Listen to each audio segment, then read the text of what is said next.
નમસ્કાર. શ્રી કેશવ કેળવણી ટ્રસ્ટ સંચાલિત શ્રી સરસ્વતી વિદ્યા મંદિર અમદાવાદથી હું ડૉક્ટર નીરવ શાહ. આપણે ધોરણ 10ના વર્ષ 19-20ના વિજ્ઞાન વિષયના પ્રકરણ 9 આનુવંશિકતા અને ઉદ્વિકાસ હેરિડિટી એન્ડ ઇવોલ્યુશન એનો અભ્યાસ કર્યો છે. ગઈકાલે આપણે મેન્ડલના પ્રયોગ દ્વારા વટાણાના છોડની ઉપર જે પ્રયોગો થયા એના પરથી એવું જોયું કે પહેલી પેઢી જે હોય એની અંદર જે પ્રભાવી લક્ષણ હોય એ લક્ષણ બીજી પેઢીમાં ધીમે ધીમે પ્રચ્છન્ન થઈ અને ત્રીજી પેઢીની અંદર એ જે પ્રચ્છન્ન લક્ષણ હોય એ પ્રભાવી થઈ જાય છે. અને એક જુદી જ જાતિ એટલે મધ્યમ પ્રકારના, ના ઊંચા ના નીચા એવા મધ્યમ કદના જે છોડ એ પણ પેદા થાય છે. એટલે નવા જ પ્રકારની સંતતિ પેદા થાય છે અને એ સ્વતંત્ર રીતે અસ્તિત્વમાં આવે છે. એના માટે કોઈ જ વ્યક્તિ કે કોઈ માણસ એ જવાબદાર નથી. તો આ મેન્ડલ ભાઈએ જે પ્રયોગો કર્યા હતા એ મેન્ડલના પ્રયોગો એ તમને પૂછાશે, બરાબર? તો અહીંયા આપણે મેન્ડલે બે પ્રકારે પ્રયોગો કર્યા હતા. એક એણે ઊંચાઈને અનુલક્ષીને અને એક એણે રંગ અને આકારને અનુલક્ષીને, બરાબર? ફૂલનો રંગ એટલે છોડનો રંગ અને બીજનો આકાર એ રીતે એણે પ્રયોગો કર્યા અને એની અંદર આપણે જોયું કે જુદી જુદી પ્રકારની આપણને પરિણામો મળ્યા. અને પહેલી પેઢીમાંથી બીજી પેઢીમાં એક સમાન થોડોક જ ફેરફાર અને ત્રીજી પેઢીની અંદર તમને આખો અલગ ફેરફાર એ તમને જોવા મળે. હવે 9 પોઈન્ટ આપણો જે મુદ્દો છે આનુવંશિકતાનો આપણે અભ્યાસ કરીએ છીએ. આનુવંશિકતામાં આનુવંશિક લક્ષણો કોને કહેવાય એ આપણે જોયું. આનુવંશિક લક્ષણો માટેના નિયમો બનાવવા માટે મેન્ડલનો યોગદાન જોયું, એણે પ્રયોગો કર્યા. અને એમાં જ ત્રીજો મુદ્દો 9.2.3 આ લક્ષણો પોતાની જાતે કેવી રીતે અભિવ્યક્ત થાય છે. આપણને એમ કે આપણે આ બધું કરીએ છીએ, આપણે જ કરીએ છીએ, પણ આ બધા લક્ષણો એ પોતાની જાતે અભિવ્યક્ત થાય છે. એમાં તમે ને હું કશું કરી શકતા નથી, બરાબર? તો આનુવંશિકતાની ક્રિયાવિધિ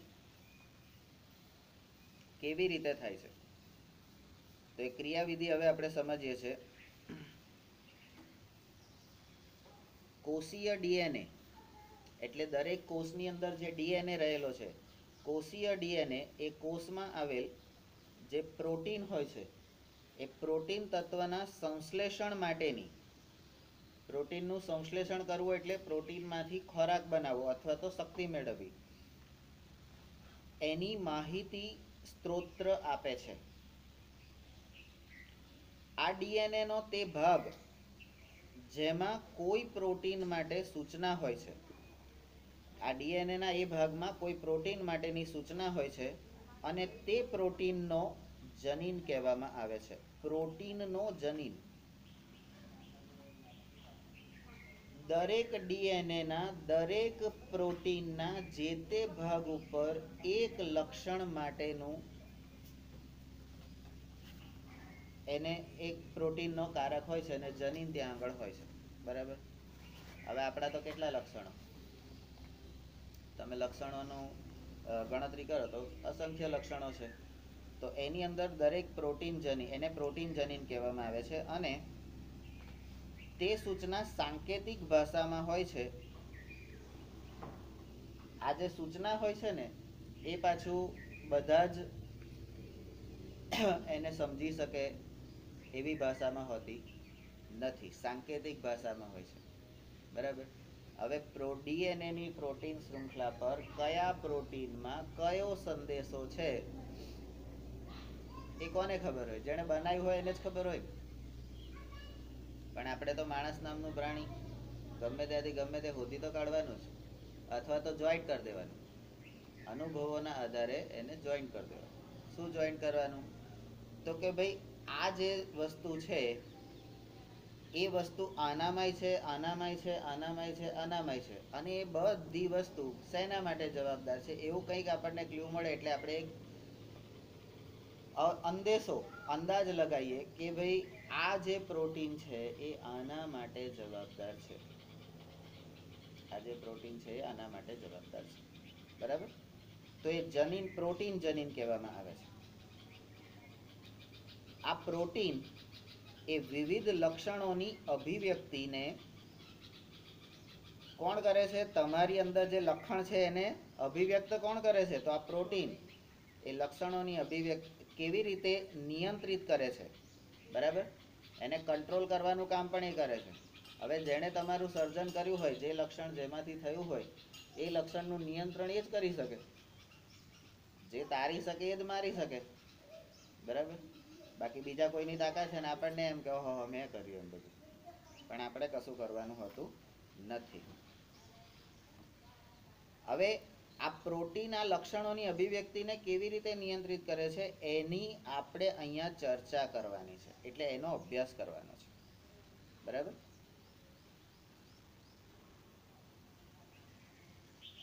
તો એના માટે આપણે એક ઉદાહરણ લઈએ. વનસ્પતિ કે છોડની ઊંચાઈના એક લક્ષણનું ઉદાહરણ લઈએ. કોઈ વનસ્પતિ લો અથવા તો કોઈ છોડ લો અને એની ઊંચાઈ એક જ લક્ષણને ધ્યાનમાં રાખો, બરાબર.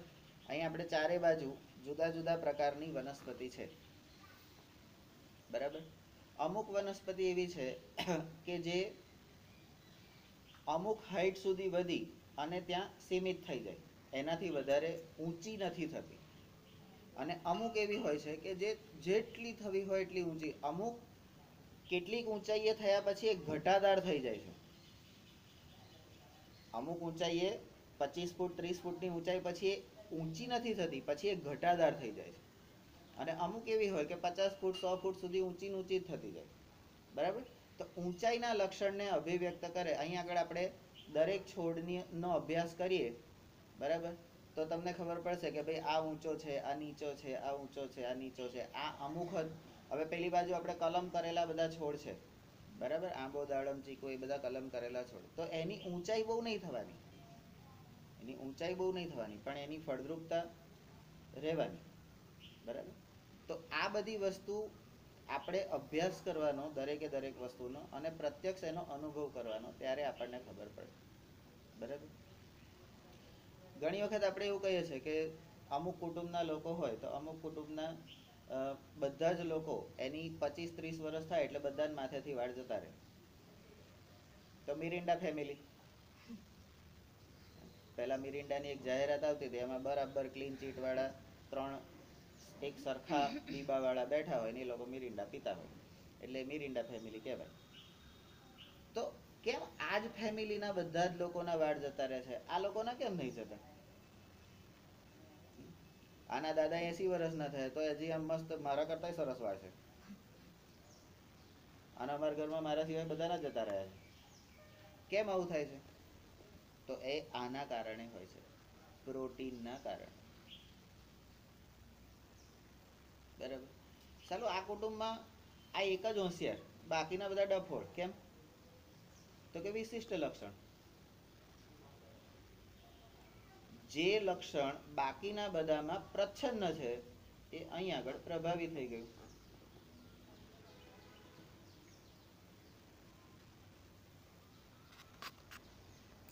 અહીં તમે ત્રણ હવે નક્કી કરો કે તમે. તો વનસ્પતિ કે છોડની ઊંચાઈનું એક લક્ષણ આપણે ધ્યાનમાં લઈએ છીએ. આપણે જાણીએ છીએ કે વનસ્પતિઓમાં કેટલાક અંતઃસ્ત્રાવો હોય છે. આ છોડની ઊંચાઈ એ શેના કારણે હોય છે? અંતઃસ્ત્રાવોના કારણે. અને એ અંતઃસ્ત્રાવો જે આ ઊંચાપણાનું નિયંત્રણ કરે છે. કેટલો ઊંચો થશે, કેટલો નીચો થશે. હવે વનસ્પતિના પેલા 3 અંતઃસ્ત્રાવો કયા હતા? હા. અને એમાંથી કોણ એની વૃદ્ધિ અને વિકાસ માટે જવાબદાર છે? હા, 3 એના વૃદ્ધિ માટે છે, એટલે 3 સારું કામ કરવા માટે છે, અને 1 એને અવરોધક છે. પણ અવરોધક એ વધારે આગળ વધી જાય પેલા લોકો કરતા. એટલે સારા માણસોએ હંમેશા એલર્ટ જ રહેવું પડે. આમ કોઈ છોડના ઊંચાપણામાં આવેલા તે અંતઃસ્ત્રાવના ઊંચાપણામાં આવેલા તે અંતઃસ્ત્રાવના પ્રમાણ ઉપર એ નિર્ભર કરે છે કે આ છોડ કેટલો ઊંચો થશે, કેટલો નીચો થશે, બરાબર, એ એની પર આધાર રાખશે. વનસ્પતિના અંતઃસ્ત્રાવનું પ્રમાણ, હવે આ વનસ્પતિ જે છે એના અંતઃસ્ત્રાવનું પ્રમાણ તેની ક્રિયાની કાર્યક્ષમતા પર આધાર રાખે છે. એની અંદર એ અંતઃસ્ત્રાવ ઝરવાની જે ક્રિયા છે એ કેટલી કાર્યક્ષમ છે, એના અંગો એટલા કાર્યક્ષમ છે કે નહીં, બરાબર. આપણે આપણાની અંદર માણસોની અંદર જોઈએ તો અમુક લોકો 6ઠા 7માં હોય ને હાઈટ બોડી વધી જાય, અને અમુક 10મા 12માં આવે ત્યાં સુધી ના વધતી હોય, બરાબર. તો એના માટે એનો શું વાંક? એના માટે એનો બિચારો 4 કલાક કસરત કરતો હોય, એવું નહીં કે ભાઈ ચલો એ કશું કરતો નથી બેસી રહ્યો છે, પણ 4 કલાક કસરત કર્યા પછી બોડી ના બને કે શરીર ના થાય, તો એના માટે કોણ જવાબદાર? તો અંતઃસ્ત્રાવ. અને અંતઃસ્ત્રાવ ઝરવાનું કામ કોણ કરે? હું અહીંથી આ મશીન ચાલુ કરું, હે, એ કોણ કરશે? એ એની જાતે, આ બધા પોતાની જાતે એમને જ્યારે જરૂર હોય, એમને જ્યારે કરવું હોય ત્યારે જ કરે છે. આપણામાં જ્યારે મન થાય ત્યારે જ કરવું, નહીં તો ના જ કરવું. ધરાર વાંચવાનું કીધું હોય પણ મન ના હોય તો વાંચવાનું જ નહીં. આવા લક્ષણ આયા કઈથી? તો એ અંતઃસ્ત્રાવમાંથી આયા, બરાબર. કારણ કે એને જ્યારે કામ કરવું હોય ત્યારે જ કરે છે, અને એ ચોક્કસ સમયે ચોક્કસ પડે એનું કામ કરી લે છે, પણ વધતી ઓછી માત્રામાં, બધામાં સરખું નથી થતું, બરાબર. તો જેનામાં જેટલી માત્રામાં થયું હોય એટલી માત્રામાં એ થાય. આપણે એવું જ કરીએ છીએ ને. બધાને 1 કલાક આપ્યો હોય, 1 કલાક વાંચવાનું છે, તો કેટલાક લોકો 4 લીટી વાંચે, કેટલાક લોકો એક ફકરો વાંચે, કેટલાક લોકો એનું વધારે એ કરીને વાંચે, કેટલાક લોકો આખો પાઠ વાંચી કાઢે. સમય 1 કલાકનો જ છે, પણ કોણ કેટલું કરે છે એની પર એનું નક્કી થાય, એટલે એની કાર્યક્ષમતા પર નક્કી થાય છે. હવે જેના દ્વારા તેની ઊંચાઈ નક્કી થાય છે, ઉત્સેચક. આપણે રસાયણ વિજ્ઞાનમાં ભણેલા છે કે કોઈ પણ રાસાયણિક પ્રક્રિયામાં એ પ્રક્રિયાને ઝડપી બનાવવી કે એને ધીમી કરવી, એના માટે ઉત્સેચક વાપરીએ છીએ. ઉદ્દીપક અથવા ઉત્સેચક, આવા 2 નામ આપણે વાપરીએ છીએ. આપણે કેટલાકને ગરમી આપીએ છીએ, કેટલાકમાં અંદર વધારાનું પ્રવાહી જોડીએ છીએ, બરાબર, જુદું જુદું કંઈક કરીએ છીએ. એનાથી એ પ્રક્રિયા ઝડપી બને, અથવા તો એની અંદર જે ખૂટતું હોય એ તત્વ ઉમેરાઈ જાય તો એ ફાયદો થઈ જાય, બરાબર. તો ઉત્સેચક આ ક્રિયા માટે મહત્વપૂર્ણ છે.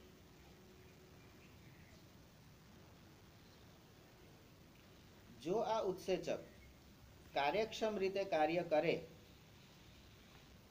હવે તમારે કોને કામ કરાવવાનું છે? આ પ્રોટીનને. આ પ્રોટીન કામ કેવી રીતે કરશે? તો કે અંતઃસ્ત્રાવના કારણે. અંતઃસ્ત્રાવને કોણ કામ કરાવશે? તો કે ઉત્સેચક, બરાબર. તો તમારે શું કરવાનું? આપણે તાલ જોવાનો, જે થાય એ જોવાનું, કારણ કે ત્યાં આપણે અંદર કશું જ નથી કરી શકતા, બરાબર. તો ઉત્સેચક કાર્યક્ષમ રીતે કામ કરે તો આ અંતઃસ્ત્રાવ એ પર્યાપ્ત માત્રામાં નિર્માણ થાય છે, પર્યાપ્ત માત્રામાં નિર્માણ થાય છે, અને છોડ ઊંચો થાય છે, બરાબર. એટલે છોડના ઊંચા થવા માટે અંતઃસ્ત્રાવ એ તો જરૂરી જ છે, પણ અંતઃસ્ત્રાવને કામ કરાવવા માટે ઉત્સેચક પણ જોઈએ, બરાબર. તમે તમારા જીવનની વાત કરો, તમને તમારા મા બાપ બધું જ આપે છે, તમને તમારા મા બાપ બધું આપે છે, તો તમને તમારા જીવનમાં અમારું શું મહત્વ? તો આ ઉત્સેચકનું કામ કરવાનું. તમારી પાસે છે જ બધું, અમારે ખાલી આ ઉત્સેચક બનીને એને કાર્યક્ષમ બનાવવાનું છે, એટલે એને આમ આગળ ધપાવવાનું છે, બીજું કશું કામ કરવાનું નથી હોતું.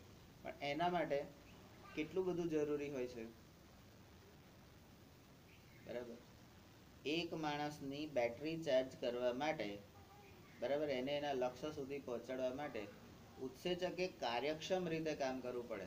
હવે હું બીજી સંસ્થાઓની જેમ કે બીજી જગ્યાની જેમ ભાઈ આટલું જ થશે, આનાથી વધારે નહીં થાય, એમાં અમે શું કરીએ? સરકાર આમ છે તેમ છે, રજાઓ છે, રજાઓમાં તો રજાઓ જ હોય ને. એ રીતે આપણે કામ કરીએ તો હમણાં મેં થોડા વખત પહેલા સર્વે કર્યો બીજી બધી સંસ્થાઓનો કે ભાઈ તમારે મેથ્સમાં પહેલા સેમમાં કેટલા ચેપ્ટર ચાલ્યા, તો કે 6 ચાલ્યા, કોઈ કે 7 ચાલ્યા, વિજ્ઞાનમાં તો કે 6, 7 કે 8 ચાલ્યા. આવી રીતે એમનું શેડ્યુલ છે. આપણે એમના એકદમ ધીમા છે તો પણ આપણે ક્યારનું ચાલુ કર્યું છે, પણ તો પણ આપણે હજી 10 કે 11 પહોંચ્યા છે. કેમ? તો કે આપણે શાંતિથી કરીએ છીએ, સ્ટેપ બાય સ્ટેપ કરીએ છીએ. બરાબર. આ જ કામ આપણું જુલાઈ ઓગસ્ટમાં પૂરું થઈ ગયું હોય પૂરતો સમય મળે. હજી આપણી પાસે ગઈકાલથી આપણે પ્રક્રિયા ચાલુ કરી, બરાબર, કે ભાઈ એક એક વસ્તુ લઈ અને એને તૈયાર કરતા જવાનું. બરાબર. એમાં નવું આવે એ શીખતા જવાનું. બાકી કંઈ બધું તમે કહેશો એ પ્રમાણે થવાનું છે એવું તો છે ને. અને આપણા કીધું કશું થવાનું નથી, કારણ કે આ બધું કોણ કરે છે? અંદરવાળા લોકો જ કરે છે. તો છોડ ઊંચો કેમ થાય છે એ આખી પ્રક્રિયા આપણે સમજી ગયા અહીંયા ઉદાહરણથી.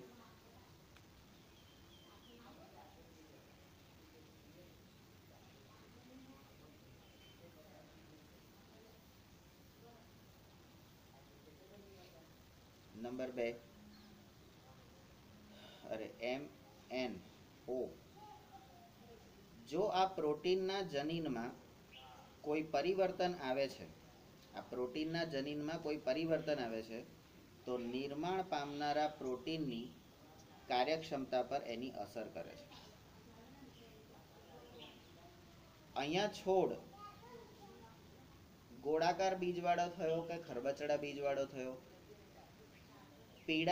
પીળો છોડ થયો કે લીલો છોડ થયો, બરાબર, આ શેની પર આધાર રાખે? તો એના જે પ્રોટીન છે એ પ્રોટીનની જનીન જે છે એ જનીનની અંદર પરિવર્તન આવે છે, અને પરિવર્તન આવે છે એના કારણે એની કાર્યક્ષમતા પર અસર કરે છે, અને એનાથી શું થાય છે? તો તેની કાર્યક્ષમતા ઘટે છે.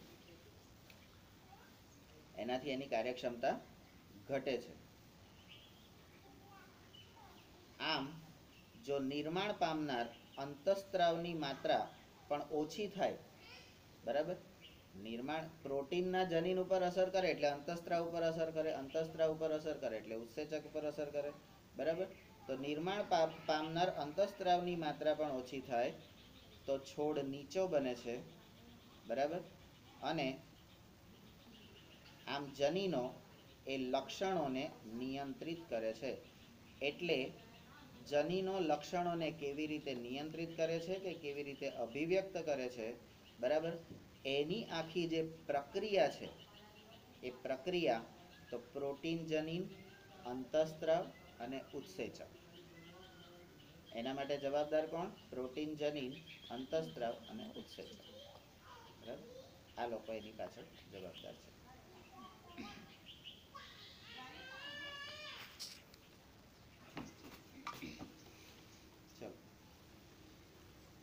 તો લક્ષણો પોતાની જાતે કેવી રીતે અભિવ્યક્ત થાય છે આપણે જોયું. એને આપણે કશું કરી શકતા નથી. પ્રોટીનનું જનીન એની પર કામ કરે છે, પ્રોટીન જનીન ઉપર અંતઃસ્ત્રાવ કામ કરે છે, અને અંતઃસ્ત્રાવને કામ કરવા માટે ઉત્સેચક એને પ્રેરે છે. આટલું ના થાય તો અંદર કશું ના થાય. મેન્ડલના પ્રયોગો એનું અર્થઘટન સમજવા માટે જેની આપણે ચર્ચા કરી રહ્યા હતા એ સાચું છે કે જો જેની ચર્ચા આપણે અગાઉના પ્રકરણમાં કરી ગયા છે. આપણે અગાઉના પ્રકરણમાં બધી ચર્ચા કરી ગયા છે. કયું પ્રકરણ હતું અગાઉનું? તો શું ચર્ચા કરી છે આપણે?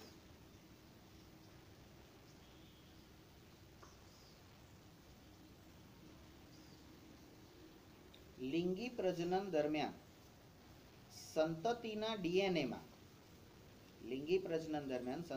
ડીએનએમાં બંને પિતૃનું, આ બરાબર ધ્યાન રાખજો, બંને પિતૃનું સમાન રીતે યોગદાન હોય છે.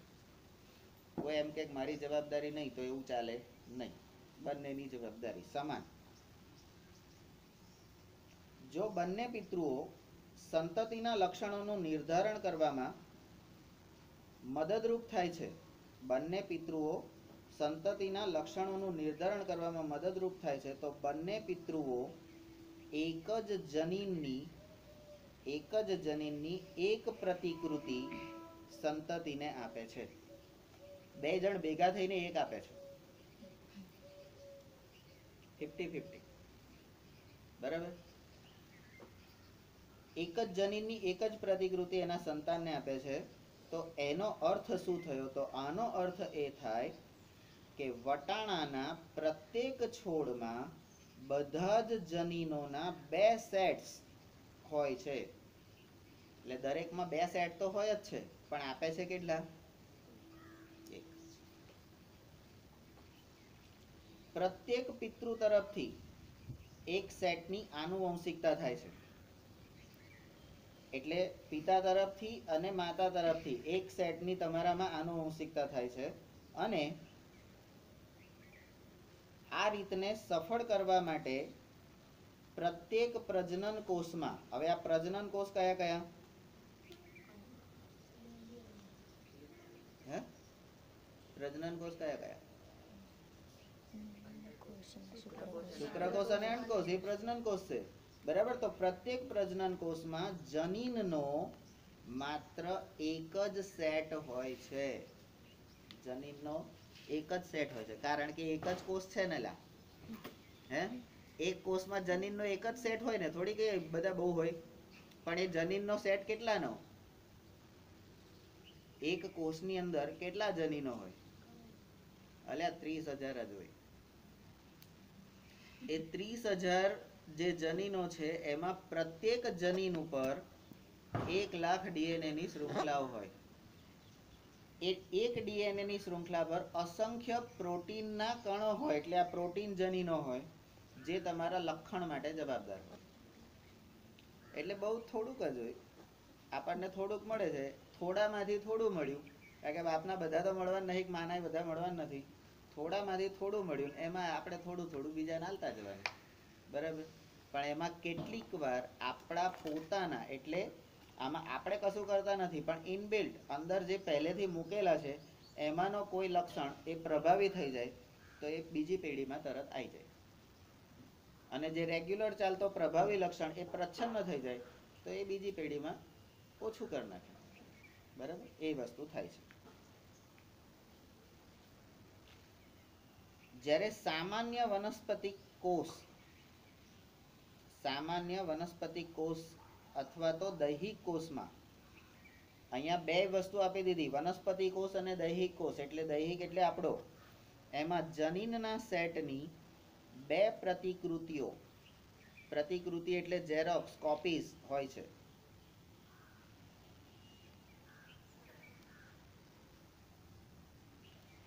તો પછી આ જનીન કોષમાં તેનો એક સેટ કેવી રીતે બને છે?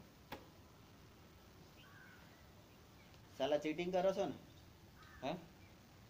ભગવાને તમને 2 આલેલા છે, તમે અમને એક જ શું લેવા લો? તમને 2 કીધું, 2 ઝેરોક્સ કઢાઈ લાવો, તો તમે 2 એક્ઝામ પેપર છે, એક્ઝામ પેપરની તમને 2 ઝેરોક્સ કરવાનું કીધું, તો એ તમારે 2 ઝેરોક્સ સ્કૂલમાં આપવી જોઈએ ને. તો તમે એક તમારી જોડે રાખો તો શું કહેવાય? ચોરી કરી, ચીટિંગ કર્યું જ કહેવાય. એટલે ચીટિંગનું લક્ષણ એ કોણ શીખવાડે છે? અહીં ચીટિંગનું લક્ષણ નથી શીખવાડતા, અહીંયા તમને કરકસર શીખવાડે છે. તમારી પાસે વધારે હોય તો એમાંથી થોડું બીજાને આપવું, પણ થોડું આપણી પાસે પણ રાખવું. આવું પણ શીખવાડે છે. બરાબર. એટલે કઈ રીતે આપણે લઈએ એ આપણા પર છે. જો સંતતિ છોડ એટલે કે બાળ છોડને આ પિતૃ છોડથી સંપૂર્ણ જનીનોનો એક પૂર્ણ સેટ પ્રાપ્ત થાય છે તો આકૃતિ 9.5 માં દર્શાવેલ પ્રયોગ સફળ થઈ શકતો નથી. સાલું લોચો પડ્યો. સંપૂર્ણ સેટ જો મળી ગયો તો આ પ્રમાણેની પ્રક્રિયા થતી નથી. તો મેન્ડલનો પ્રયોગ ખોટો. બરાબર. તો એવું થતું નથી. HIJK જેનું મુખ્ય કારણ, આમ થવાનું મુખ્ય કારણ શું છે કે 2 લક્ષણો કેપિટલ R અને Y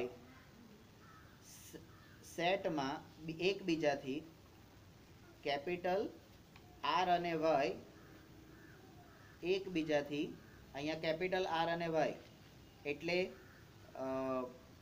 શું છે? પીળો કલર એટલે ખરબચડા બીજ. ખરબચડા બીજ એટલે રફ. હા, અને ગોળ એટલે રાઉન્ડ. કેપિટલ આર એટલે રાઉન્ડ. કેપિટલ આર એટલે રાઉન્ડ. રાઉન્ડ એટલે ગોળ.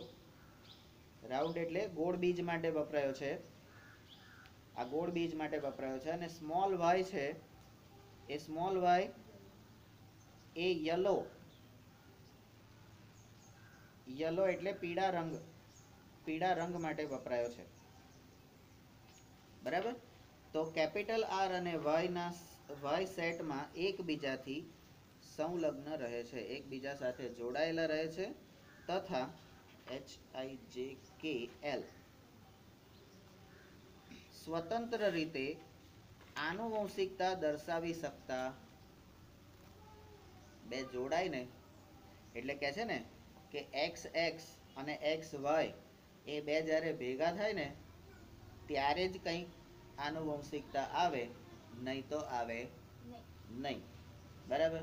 તું તારું હોય તારી પાસે રાખવું, આ એનું હોય એની પાસે રાખે. બરાબર. તો વિશાલને શું મળે? કશું મળે ના મળે. બરાબર. તેથી આ સત્યના આધારે સમજી શકાય છે કે વાસ્તવમાં એક જનીન સેટ એ માત્ર એક DNA શૃંખલાના રૂપમાં ન હોતા. એક જનીનનો સેટ એ ખાલી એક જ DNA શૃંખલાના સ્વરૂપમાં નથી. DNA ની અલગ અલગ સ્વતંત્ર રૂપે શૃંખલા રૂપે હોય છે. બરાબર. સ્વતંત્ર શૃંખલાઓ ઘણી બધી હોય છે, એક જ એની પર હોતો નથી. જેમાંથી પ્રત્યેકને એક રંગસૂત્ર કહેવામાં આવે છે. DNA પરથી જનીન ઉપરથી રંગસૂત્ર પર તમને લઈ ગયા. તો આપણે ઊંધું જોઈએ. બરાબર. કોઈ પણ સજીવના કોષમાં 23 જોડ રંગસૂત્ર હોય. 23 જોડ. 23 જોડ એટલે 46 રંગસૂત્ર હોય. દરેક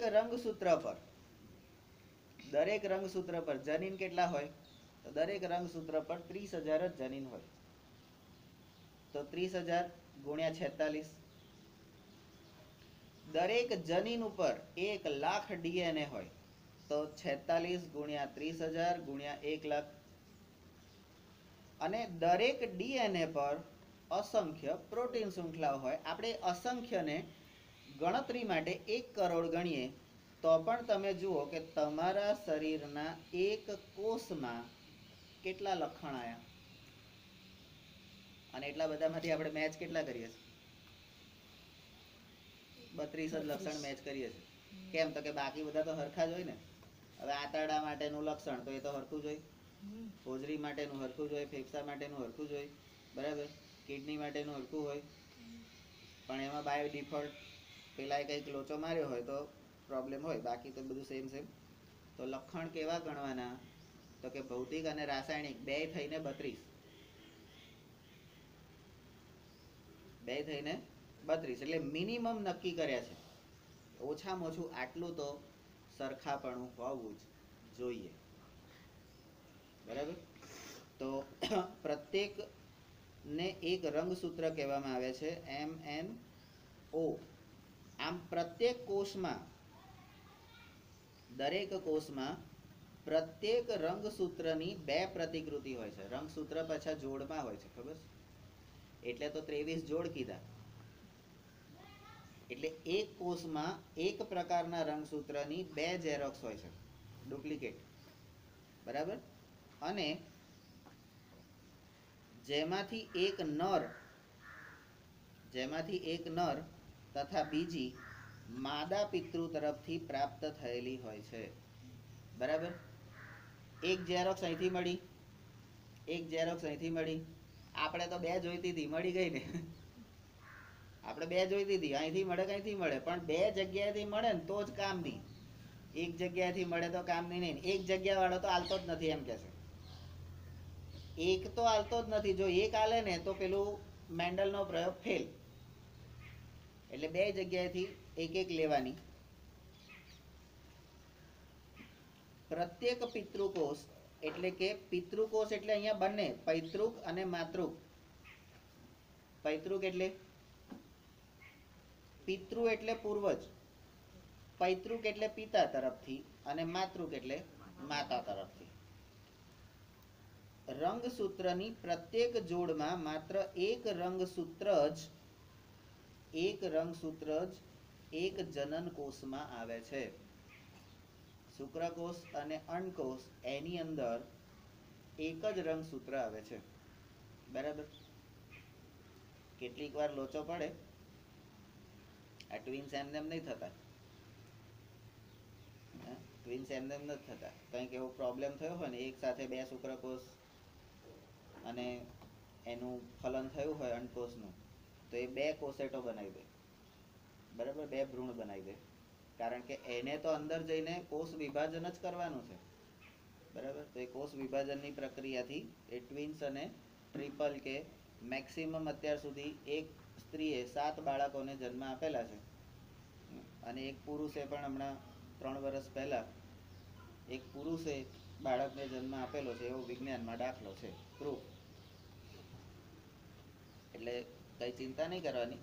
કહેવાનું 2 મારા ને 1 તમારું, નહીં તો 50-50.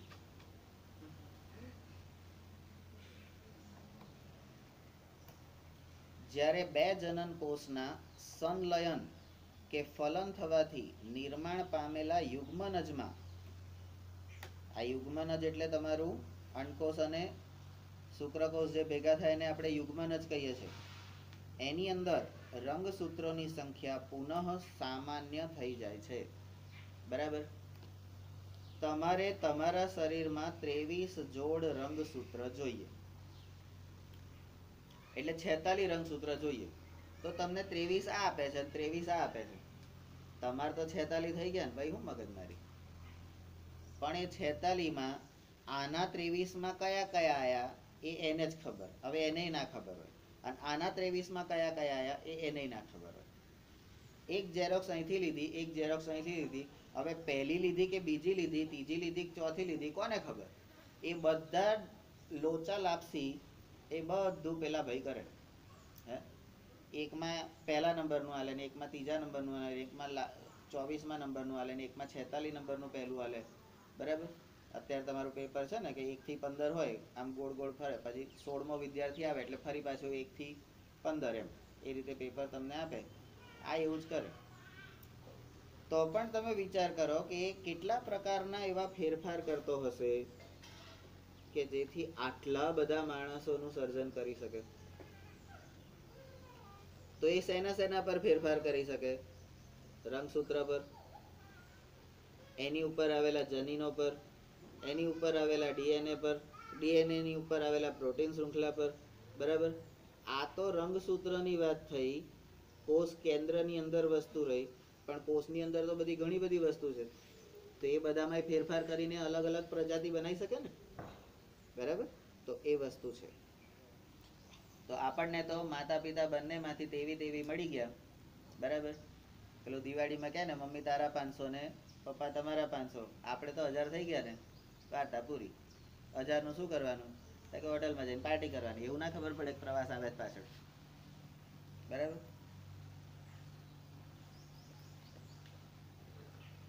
સંતતિમાં રંગસૂત્રોની સંખ્યા નિશ્ચિત જળવાઈ રહે છે. સંતતિમાં રંગસૂત્રોની સંખ્યા નિશ્ચિત જળવાઈ રહે છે. જે જાતિના ડીએનએ ની આ રંગસૂત્રોની સંખ્યા શું કરે છે? તો એ જે તે જાતિ હોય એ જાતિના ડીએનએ ની સ્થાયીતાને સુનિશ્ચિત કરે છે. આ પ્રકારની ઝેરોક્સ કોપી તમને મળી એટલે તમે બધા કેવા કહેવાઓ? એક જ જાતિના કહેવાઓ. બરાબર. વાણિયા જાતિ બધા કેવા હોય? ગોળ મટોળ. હે, ખબર જ પડી જાય કે આ વાણિયો છે. બરાબર. ભરવાડ, રબારી, ઊંચો ને પડસર ને આમ આવડી હવે સારું આપણે એવડી બધી મોટી મૂછો આમ કરવી હોય આમ અહીં સુધી લાગેલી આપણી થાય, પણ એ લોકોની થાય. કેમ થાય? એમને એવી સ્પેશિયલ ડિવાઇસ આપેલી છે, એવું સ્પેશિયલ એક જનીન આપેલું છે એમને, એક એવું ડીએનએ આપેલું જેના કારણે, અને એમની જ ઓમ થાય. આપણે સારું ગમે તેવું ઓમ કર કરીએ ને તો આપણી ના જ થાય. તો એ જાતિ તમને ખબર પડી જાય. દરબાર હંમેશા મોટી મોટી વાતો કરવાની, ઘરના ઠેકાણા ના હોય. બાર એમ કે અમે તો આમ હે આપણે ત્યાં આવવાનું, તમે આવી જાઓ કે આપણે બધું કરી નાખ્યું. આમ ઘેર જઈએ ત્યાં કે ઘરમાં બધું પડ્યું એટલે પેલી કે ફોન નહીં પડતું પહેલેથી જોયા વગર બોલ બોલ કરો. હારું કઈ નહીં કે દત્ત જરી આલજન પહોંચી જાય કે ઘરે મહેમાન આવ્યા. દત્ત પાસેથી પહોંચે મહેમાનને તો આમ વટથી જ જમાડવાના. અરે તમે આઈસ્ક્રીમ એ ખવડાવો ને, પોને ખવડાવો ને, આ ખવડાવો ને, તે ખવડાવો, લાપસી કરો ને, શીરો કરો ને, બધું કરો. અને પછી મહેમાન જાય પછી હવે દત્ત મારે શું કરવાનું? તાર ઘેર કામ કરવા આવ્યું. એટલે દરેક જાતિનું સ્થાયિત્વ, એટલે આપણે કહીએ ને કે કેટલીક જાતિ તમને ચહેરે મોઢેથી જ ખબર પડી જાય કે આ પ્રકારના લોકો છે, આ આવા છે, આ તેવા છે, આ ફલાણા છે. બરાબર? એ કેવી રીતે ખબર પડે? તો એ આ ડીએનએ ની ઉપરથી ખબર પડે. ડીએનએ પરથી ખબર પડે. બરાબર? આપણે કચ્છ અને કાઠિયાવાડના જે લેડીઝ હોય, બહેનો હોય, બરાબર, એમને મૂછોય જોરદાર હોય, મરદ જેવી હોય. કારણ કે એ લોકો એવા વાતાવરણમાં જીવતા હોય, એવા સંજોગોમાં એ લોકો જીવતા હોય, એટલે એમને મૂછો ઓટોમેટિક આવે. અહીંયા આંખો પર આમ આંખોની ભ્રમરો આવડી મોટી મોટી હોય, અહીંયા ગાલ ઉપર આટલા આટલા વાળ હોય, બરાબર, દાઢીએ હોય, બરાબર, અમુક લેડીઝને તો. અને જે જેન્ટ્સ હોય ને, કચ્છમાં સ્પેશિયલી કચ્છની વાત કરીએ તો કચ્છના લોકોની આંખો છે ને સહેજ ઝીણી હોય, કારણ કે એમને 24 કલાક તડકાના લીધે આમ કરવું પડે. માલધારી લોકો જે હોય, આખો દાડો વગડામાં તડકામાં જ ફરવાનું હોય, તો એની આંખો આમ ઝીણી હોય. આંખો ઝીણી હોય પણ બાકીનું શરીર એકદમ પડછંડ હોય. બરાબર? કેવી રીતે થયું? જે પ્રમાણેના એમાં છે એ પ્રમાણે એની જાતિની વિશેષતા છે. અને જાતિની વિશેષતા કોના દ્વારા છે? તો કે ડીએનએ દ્વારા. બરાબર?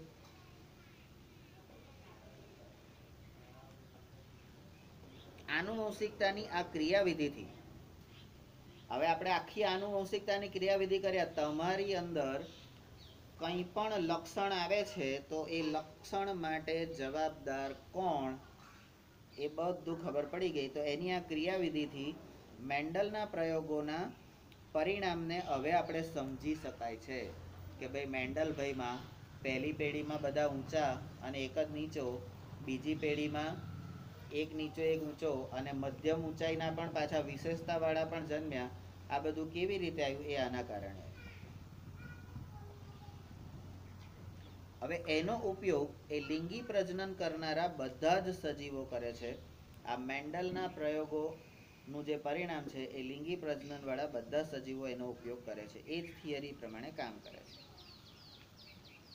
પરંતુ અલિંગી પ્રજનન કરનારા જે હોય ને, એમાં પણ આનુવંશિકતાના નિયમોનું પાલન થાય છે. આ તો તમે લિંગી પ્રજનનમાં કીધું કે એક અહીંથી આવ્યું ને એક અહીંથી આવ્યું, પણ અલિંગી પ્રજનનમાં શું? એક જ સજીવ બધું કરતો હોય, એ જ પોતાના ટુકડા કરતો હોય, એ જ એમાંથી નવી સંતતિ પેદા કરતો હોય. એના માટે શું કહેવું છે? તો કે એમાં પણ આ આનુવંશિકતાના નિયમોનું પાલન થાય છે. તો શું આપણે જાણી શકીએ કે તેમાં આનુવંશિકતા કેવી રીતે થાય છે? લિંગી પ્રજનનમાં તો ખબર પડી ગઈ, પણ અલિંગી પ્રજનનમાં એ કેવી રીતે થાય છે? બરાબર? કોઈ અમીબા કે આપણા એક કોષી સજીવો જે કે અમીબા ને પેલું કયું બીજું હતું, પેરામીશિયમ ને એ બધા જે છે, બરાબર, એક કોષી સજીવો છે. એ કોઈ કોષ જોડે ભેગા થતા નથી અને તોય પોતાના શરીરનું વિભાજન કરીને નવો કોષ ઉત્પન્ન કરે છે અને એ નવા કોષ નવા સજીવ તરીકે અસ્તિત્વ પામે છે. તો એમાં શું થતું હશે? તો કે આપણે સજીવના નિર્માણની પ્રક્રિયા એને એક શબ્દમાં જોવી હોય તો અર્ધીકરણની પ્રક્રિયા. અર્ધીકરણ એટલે શું? તો કે જેટલું છે એમાંથી અડધું જ મળે. જેટલું છે એમાંથી અડધું જ મળે. બરાબર? તો એની પાસે 10 હોય તો તમને 5 આપે.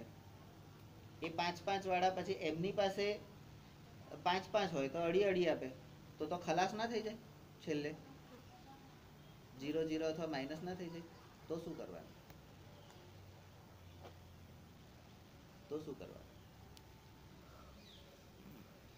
તો એ અલિંગી પ્રજનનની અંદર એને 10 જનીનો એટલે 10 રંગસૂત્રો જોઈએ છે. તો એ 10 રંગસૂત્રો એને કેવી રીતે મળશે? ઝેરોક્સની પ્રતિકૃતિ એને કેવી રીતે તો મળવી પડે ને. બરાબર? એના માટે શું કરવાનું હવે આપણે આગળ જોઈએ છે. 9.2.4 ટાઈમ 41. કટ કરો.